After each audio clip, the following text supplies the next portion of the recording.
বিজেপির নির্বাচনী ব্যানার ছেঁড়ার অভিযোগ উঠল তৃণমূলের বিরুদ্ধে। রাত্রের অন্ধকারে ব্যানার ছেঁড়ার ঘটনা সিসি ক্যামেরায় ধরা পড়েছে। যদিও ব্যানার ছেঁড়ার অভিযোগ অস্বীকার করছে তৃণমূল। ব্যানার ছেঁড়ার ঘটনায় বিজেপি এবং তৃণমূলের মধ্যে ব্যাপক চাপানুত্তর শুরু হয়েছে, একে অপরকে দোষারোপ করছে।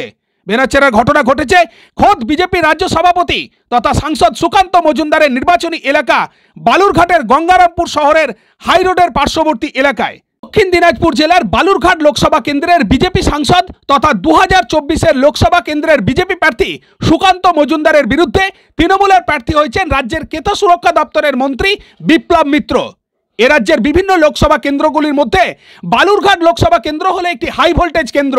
এখানে তৃণমূল এবং বিজেপি একে অপরকে টেক্কা দিচ্ছে, প্রচার করছে জোর কদমে, বিভিন্ন জায়গায় লাগাচ্ছে ব্যানার, ফেস্টুন, হচ্ছে দেয়াল লিখনো।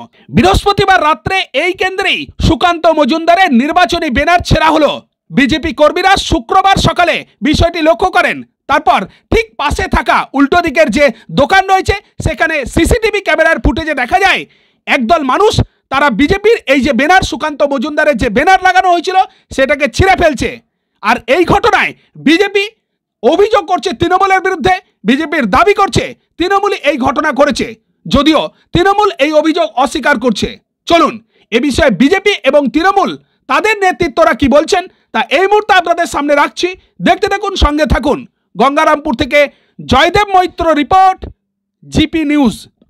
তৃণমূল যিনি প্রার্থী গঙ্গারামপুর কেন্দ্রিক তার প্রচার এটা খুব সত্যি কথা, কারণ গঙ্গারামপুরের বাইরে ওনার সেরকম কোনো প্রচার বা প্রচার কিছু পাওয়া যাচ্ছে না।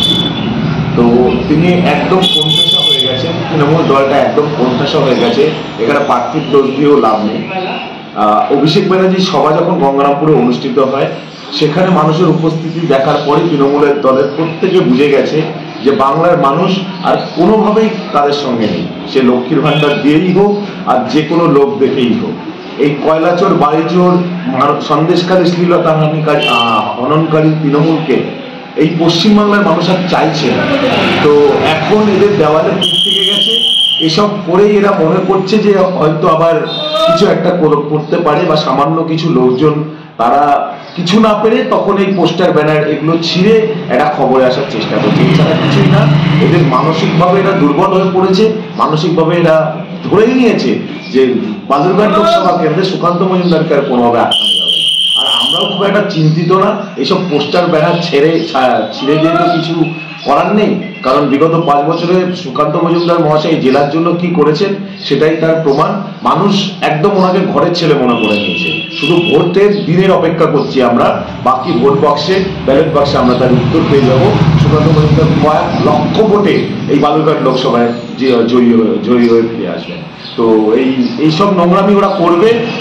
আমরা আমাদের আইনের পথে হাঁটবো, এর আইনের যা ব্যবস্থা নেওয়ার আমরা সেটা করব। গতকাল রাতে বিজেপির নির্বাচনী ফেস্টুন সেরা হয়েছে, অভিযোগের তীর উঠেছে তৃণমূলের দিকে। টাউন প্রেসিডেন্ট হিসেবে কি প্রতিক্রিয়া দেবেন?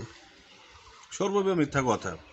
তৃণমূল কংগ্রেসের ঘাঁটি হলো গঙ্গারামপুর, সেখানে বিজেপির ফ্লেক্স ছিঁড়তে হবে এরকম সিচুয়েশন আমরা এখনও আসিনি। ওরা নিজেরাই ফ্লেক্স ছিঁড়ে তৃণমূলকে দোষারোপ করছে, মেলাইন করার একটা চেষ্টা করছে। নির্বাচনের আগে এরকম কেন হঠাৎ করেই ফ্লেক্স ছেঁড়াছিঁড়ি চলছে? জেলাতে অনেক কয়েক জায়গায় হয়েছে, গঙ্গারামপুরে হলো। বারবার অভিযোগের তীর তৃণমূলের দিকে উঠাচ্ছে, কারণটা কি? নিজেরাই ফ্লেক্স ছেড়ে তৃণমূল কংগ্রেসকে মেলাইন করার চেষ্টা করছে, দোষ চাপানোর চেষ্টা করছে। আসলে ওরা বুঝে গেছে যে পায়ের তলার মাটি সরে গেছে। বিপ্লব মিত্রর জয়লাভ শুধুমাত্র সময়ের অপেক্ষা, তার জন্য বাজার করার মানে গরম করার জন্য এগুলো করছে।